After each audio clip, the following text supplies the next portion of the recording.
tonight, you're in Focus. Education expert Professor Mary Metcalf has thrown cold water on concerns over the Basic Education Laws Amendment Bill, known as the Bela Bill. A number of political parties and civil society groups have rejected the draft legislation, claiming it will infringe on language rights and religious freedoms. The bill also seeks to criminalize parents and caregivers whose children aren't attending school. Professor Metcalf believes that electioneering could be behind the misinformation being spread about the bill, which is currently before the National Council of Provinces. Actually, I see it as a strengthening of the role of the school governing body in terms of them now knowing quite clearly the responsibilities they have in terms of working with the department to make sure all children are placed, and what are their rights in terms of expectations for consultation and appealing. So I know I've spoken long, you've been very generous. I don't know what all of the controversy is about. I think that possibly this is election season, people are being fed misinformation as far as I'm concerned, and I really do believe that. Right, for more on this discussion, we're joined now by Basil Manuel. He's with the Teachers Union in Naptosa. He's Executive Director there. We also have African Transformation Movement spokesperson, Zama Ntshona.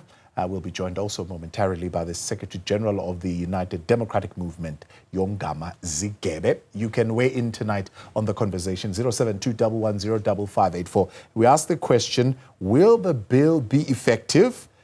If yes, tell us why you think it will be. Otherwise, if no, why you think it will not work. I'd like to get your views on that. Welcome our panel, Zama and Basil. Thank you very much for coming on. Basil, let me start with you. Generally speaking, do you feel there is a large number of stakeholders who believe, one, that the bill is outright rubbish and should go away? Or do you believe there's a large number who believe there is some part of it that is legitimate, so there's partial support for it, but are raising significant objections? Good evening, and good evening to the fellow panelists, and thanks for having me. At first, let me say that I agree with Mary. There's been a lot of hype around the bill, for whatever reason. But we've been interacting with the bill for a very, very long time. We've seen changes brought to it over the years, more than 10 years.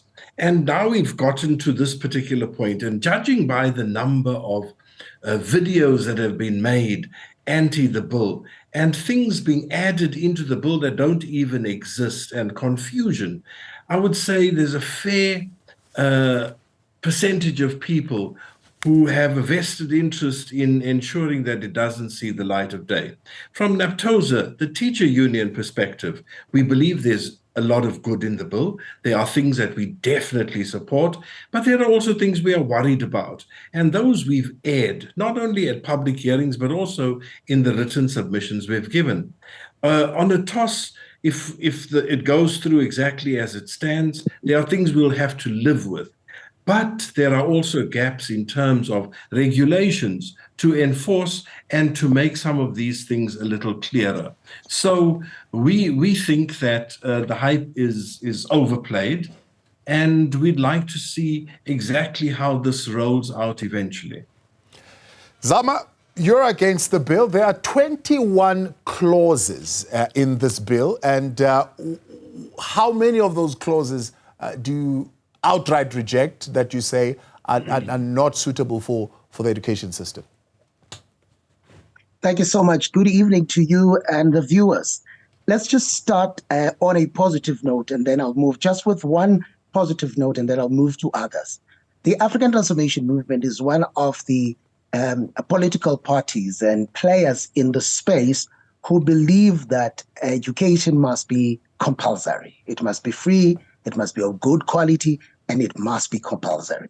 And we believe also, number two, that the making grade R compulsory is also one thing that we need, because there is a disunit, or there is no synchrony to a certain extent between early childhood development platforms that we have out there with the earlier phases of education. This is why you would find out that there is stats that reveals that of 4 children, those who can read for meaning, you'd find that they are 3 and below of the 4. So that is a worrying fact. Now, if you bring in the issue of strengthening the foundation phase, you are now likely to allow the majority of the children of this country to be able to compete with their counterparts. Yeah. And I think that this is one thing that as the African Transformation Movement, we are happy about and something that we actually applauding about this bill. But one of the challenges that we have is the issue of now the shrinking in size of the SGBs, the issues of the language policy, the issues around the issue of the admission policies. We believe that there is something that could be done there. One, you want to continue to involve parents in ensuring that the relationship between the teacher, the learners, and the parents continues. Also, you want communities to continue to own the offerings. Schools are being vandalized, and teachers, parents could play a good role in that. There are other things that are a problem. Some, or maybe a character of the child. You would want the community to be involved as much as possible so that you are able to deal with such. Also, do not overregulate or micromanage. Yes, upskill, capacitate, but do not take the power away from the SGBs so that the SGBs are able to be hands-on as communities would own the schools. The other issue is the issue of the criminalization, what seems to be the criminalization. Now, you can't speak on the issue of what seems to be the criminalization of parents' participation and attendance of children to schools. Yes, it must be compulsory, but before you criminalize, you must speak to issues. In the Eastern Cape, they still cross bridges, they still cross rivers. So what happens when it is raining and the rivers are over flooding? Are the parents going to be held liable for Mother Nature? So there are factors that must be taken into cognizance. There are, with scholar transport, there are areas that are beyond the 5-kilometer radius that are not accommodated because of lack of resources. Now, in cases where the parents cannot afford to pay for the transport for that child and they fall outside the 5-kilometer radius, are you going to criminalize? There are things that we feel, as much as it is necessary for us to upgrade the offering and also make it compulsory, but let's ease down on some things because there are environmental limitations which do not permit for such to happen. The other one is the sale of alcohol on school premises. Come on. Even if it is after school, parents must model to a certain degree, even if it's done in their private spaces. Let it not be something that can be legislated and official in the premises, the school. In the same way that teachers who do not adhere to a code of conduct and come to school being under the influence of alcohol would have to be dealt with. The parents must also be exemplary. I'm just going to end there for now, so that I give other space. Yeah. So, Basil, let's look at that from what I'm hearing. It's probably at least 4 or 5 clauses out of the 21 clauses that are raising an ire of some of the stakeholders. The one big area is this area of the autonomy of SGBs versus the power that should be vested on the HODs of the department as far as admission policy is concerned, as far as language policy is concerned. Does the bill seek to undermine the authority of SGBs? Let me put it this way. At first, I think some of this is overstated. It is untrue that the power is taken away from the SGBs to formulate the policy. It's still their role. However, at the end, the policy must be submitted to another authority to vet it, that it is not infringing on various things that are also named there, including the constitution of the country. Now, there are about 21,000 schools. Our problem doesn't lie in the vetting. In fact, we've said to our membership, if in fact the policies are within the bounds of the accepted laws we have, and they are accommodating of the changes in communities, etc., there's nothing to fear. But if you start inserting things and attaching to schools things like this is an English school and that is a Zulu school. Schools don't have a language. The language is that of the community as the community evolves and changes. You don't have anything to fear. It's still the role of the governing body. So it's overstated, and it's probably been spread so wide that people actually believe that the bill says that the HOD is going to draw up these policies. It's not possible. Our issue with this is the capacity of the department to check all these policies within the time frames allowed. Yeah. And that is where the bigger problem lies. So I'm dismissing the language policy and the admissions policy issue as a storm in a teacup, quite honestly. So the DG saying, addressing this particular issue, saying this issue that you're raising, clause 4, which I'm in section 5, addressing admission age, compulsory school attendance, and policies set by governing bodies, allowing for the head of department to intervene if these policies do not align with departmental policies. Yongama, let's bring you in here. What is your understanding of that clause? Please come again, Tabo. Yeah, clause 4, addressing admission age, compulsory school attendance age, and policies set by governing bodies, allowing for the head of department to intervene if these policies do not align with departmental policies. I think it is. I think from the UGM side, it is important that the HODs do intervene because they're very close to the situation. And when the head of the department who sits in some office is not within the premises of the school. So I think it is important that you have somebody who is within and closer to the situation who will be able to monitor and account if the policy it is not implemented correctly or implemented in a way that does not align with the government standards and so on and so forth.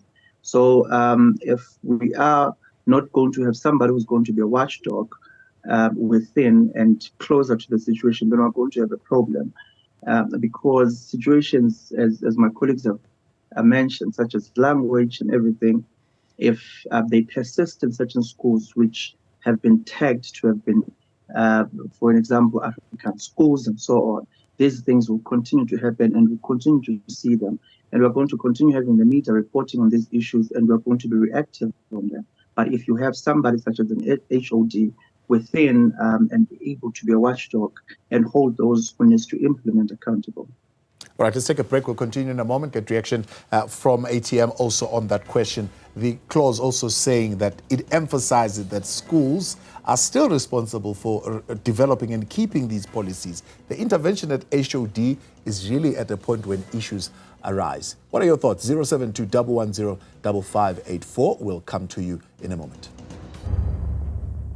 We're back live tonight. Basil Manuel of Naptosa. We've got ATMs. That's the African Transformation Movement spokesperson, Zama, the Secretary of the United Democratic Movement, Yongama, Zigebe, also with us. And your thoughts, 072-110-5584. Zama, it seems the intervention is really at a point when issues arise. So school governing bodies still pretty much hold the responsibility of formulating a language and admissions policy. Thank you so much. If in my earlier session, I spoke about the need to the need to upscale and empower, but allowing SGBs to move. And we are not anti in cases where there is exclusion principles and policies, we are not anti the department intervening on the matter. Yeah. But what we were trying to raise was saying it is important that communities must still own schools as theirs. It is important that they must not be made to feel that they are being micromanaged. Let's rather empower them to do the job. So we're not anti-intervention, but we are saying empower so that the school governing bodies are able to function. There's also the other issue of the downsizing, which we're saying it may not be necessary.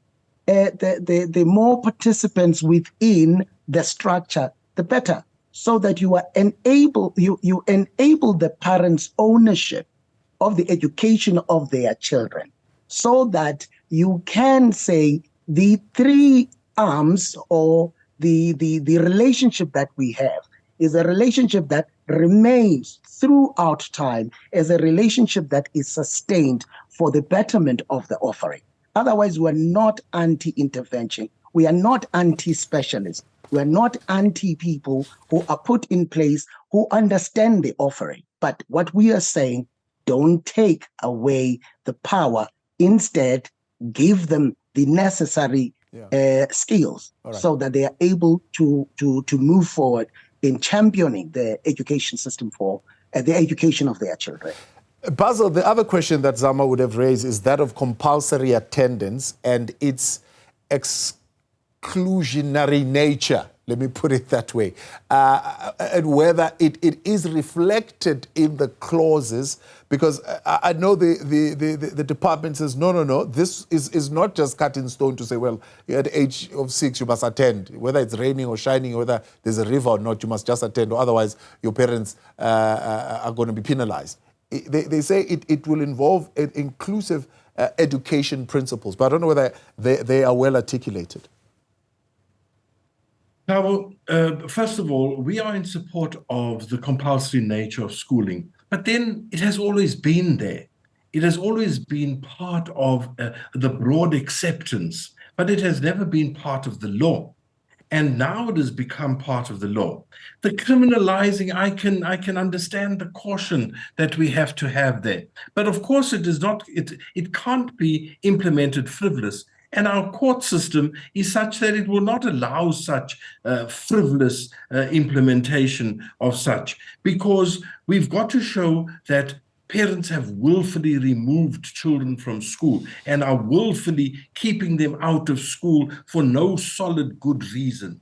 It doesn't suggest that an act of God preventing a child from going to school will be criminalized. It doesn't say that. But I too have a problem with the part where it says this is what could happen in terms of jail terms and the rest.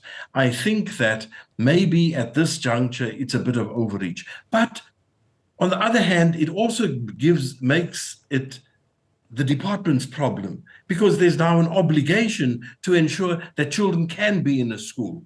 There's an obligation to see that every child must be placed. If you're saying the child can't be at home, it's compulsory, you as the department have to see that there are spaces for every child. We must see the positive behind what seems to be a negative. But it is not a negative that children must go to school. And if I may just touch on the grade R story whilst I'm at it, that is a fundamentally important thing. We agree. Where's the money coming from? We agree in this climate where there are austerity measures, but that is what we have been preaching for all along. Let's start with grade R. Let's start below grade R to see that our children get into school. Yeah. Yongama, a concern is raised around the criminalization of parents. What's the view of UDM?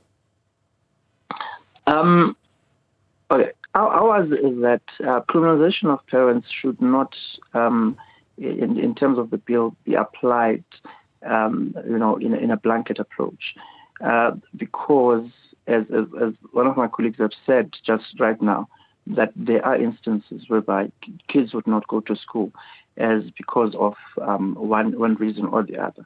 Other kids do not go to school because there's no money at home. There's abject poverty and everything, so they can't.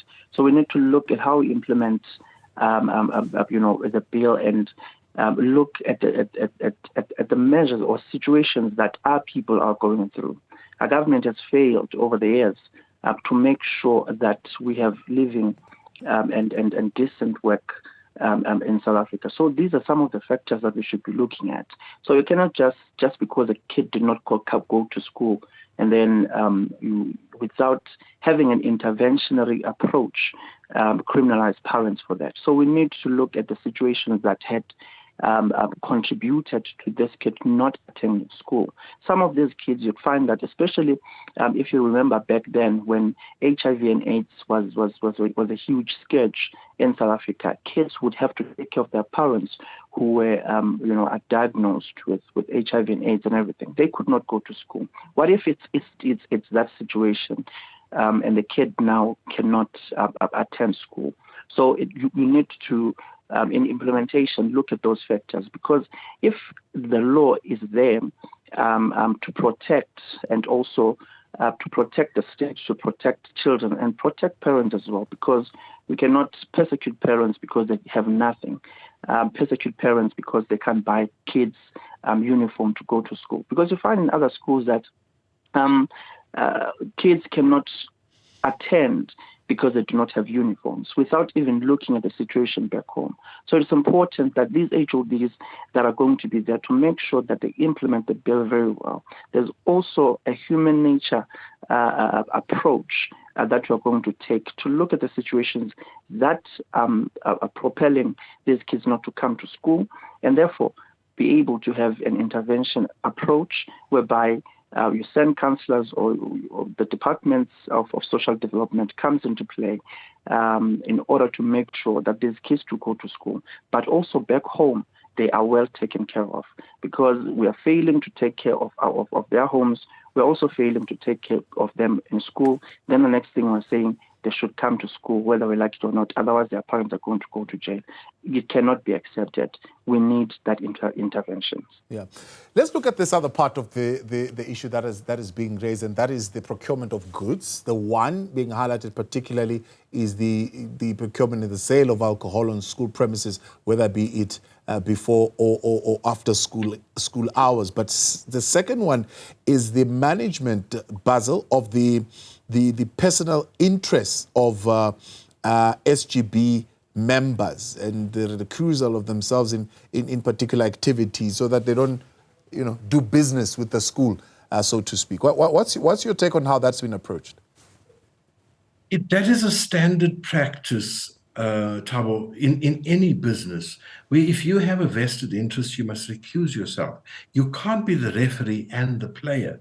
And we know that some people have gotten involved in governing bodies, particularly because they think that they can be beneficiaries of whatever happens at a school. We've got to put a stop to that, because it cheapens the role and it makes people suspicious of governing bodies. So we fully subscribe to that. We fully agree that you cannot simply just be there for your own benefit.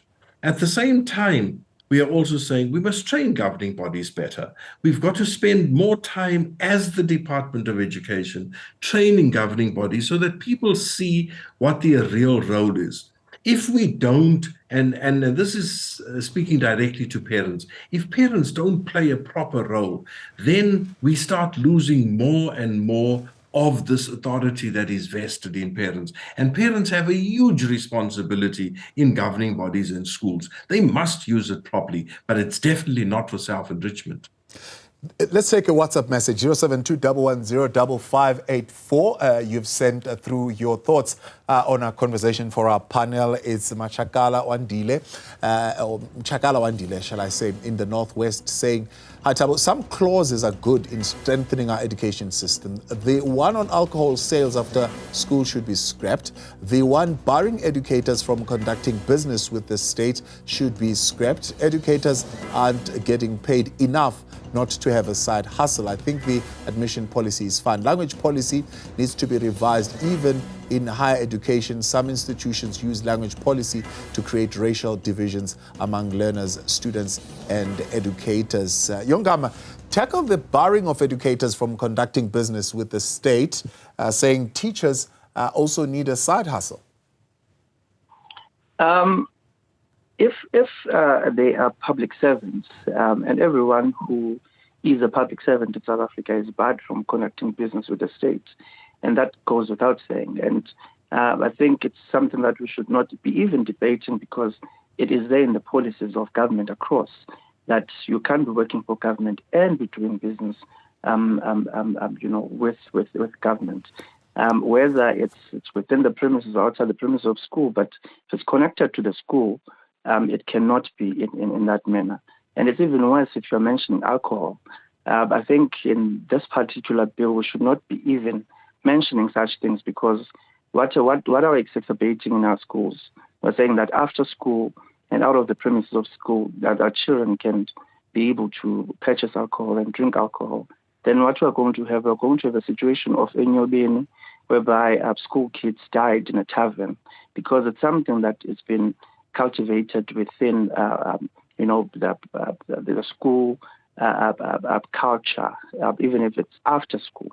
But I don't think that, as much as everyone in South Africa right now, because of the economic situation that we're having, which is in tatters, we need a side hustle, but you can't do it with a government institution while you are a government employee. Basil, the question of funding, right? The department saying, well, as far as this question of funding of grade R learners is concerned, funding for education would be adjusted to include grade R learners. Provinces will receive allocations based on learner numbers, with grade R learners being incorporated into the existing funding calculations. Is that adequate? Well, look, I'm going to cheer. I'm going to clap my hands, and I'm even going to dance around if the money is found to do that. But we've been cutting budgets as we speak, and that is why I'm a little doubtful. But remember, it's not just the provision for salaries and the like. There's also infrastructure, and we have a serious infrastructure backlog. There are many of these current schools where we have grade R child minding taking place are in inadequate buildings, etc. We do have to have a program, a dedicated program, so that grade R gets incorporated properly into the schooling system. There's that, and that's a huge bill, as well as then, of course, ensuring that we upgrade the qualifications of those childminders, come partially qualified people, and see that we get as many people qualified and take care of those people who for many years have been taking care of children, don't have the requisite qualification, will never have the requisite qualification, but they've allowed the economy to continue functioning by looking after these children. We must find a niche for them, even if it is to be assistants in these classes. So there's a lot that we have to talk about. It is not just about the dream becoming a reality, it's about the reality being born, because a lot of these dreams sometimes are stillborn. So we don't want this one to be stillborn, Thabo. Yeah, you say you've watched this process taking place over 10 years. I mean, where it sits right now, do you think it will pass constitutional muster? I mean, there are some who are saying, well, we'll challenge this in court. I think it's healthy for people to think that they can challenge these things, but I believe it will pass constitutional muster. I can't see that there's anything so egregious in this entire bill that it is going to harm schooling. I've seen videos making ridiculous claims, claims about comprehensive sexuality education, which is not even mentioned in the bill. It's something completely different that they must deal with in its right space. And all these other things, I've even heard that teachers are now going to be assisting with abortions. What rubbish. There's no such thing in the bill, and the rights of parents cannot be diminished, and teachers cannot take over the rights of a parent. We've got to understand that. And so I don't believe that once we take all this fluff and noise away, when we look at it coldly, that there are issues that are going to seriously change the current system as we know it. Hopefully, we'll see a lot more improvements. Hopefully, people will know more, such as the definition of corporal punishment. It is great that it is defined more deeply, but it was always there. The courts banned it. It is not suddenly a thing that has crept in. So let's look at this coldly and let's honestly see what is it that is so bad that this cannot work for us in today's schools. Basil, appreciate your time. Thanks so much, Yongama. We lost Zama there, unfortunately, in that connection, and I appreciate you as well. Thank you very much for your contributions tonight. Let's leave it there for this evening on the Bela bill that was Executive Director at Naptosa, as well as UDM's Yongama Zigebe and ATM's Zama Ntshona. We tend to your WhatsApp messages now, 072-110-5584. Here's what you had to say on this. Anonymous saying, I oppose the bill in its current form. I believe that technical experts, not politicians, should make important education decisions. I appreciate that, Anonymous. Thank you very much for the messages. All right, let's turn to the